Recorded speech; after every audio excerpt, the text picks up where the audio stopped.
तुम्हालाही प्रश्न पडला की माझ्याच फेसचं मी असं पार्टिशन का केलंय? स्वागत आहे तुमचं माझ्या धमाकेदार मेकअप सिरीज डे 6 मध्ये. आज आपण बघणार आहोत की फाउंडेशन ऍप्लिकेशन आपल्याला ब्रशने करायचंय की ब्लेंडरने करायचं. आज आपण बघणार आहोत की मेकअपसाठी ब्लेंडर योग्य आहे की ब्रश योग्य आहे. त्यासाठी मी इथे फेसचं पार्टिशन केले आणि एक साईडला मी ब्रशने ऍप्लिकेशन करणार आहे, एक साईडला मी ब्लेंडरने.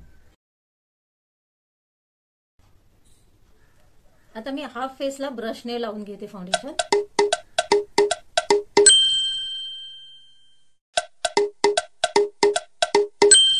दुसऱ्या साईडला मी ब्लेंडरने लावते.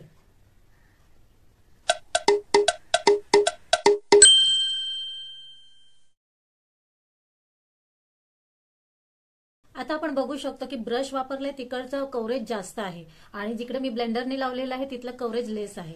म्हणजे जर जास्त कव्हरेज हवं असेल तर तुम्ही ब्रशचा यूज करू शकता आणि लेस कव्हरेज हवं असेल तर ब्लेंडर वापरू शकता. चला भेटूया नेक्स्ट व्हिडिओमध्ये. बाय.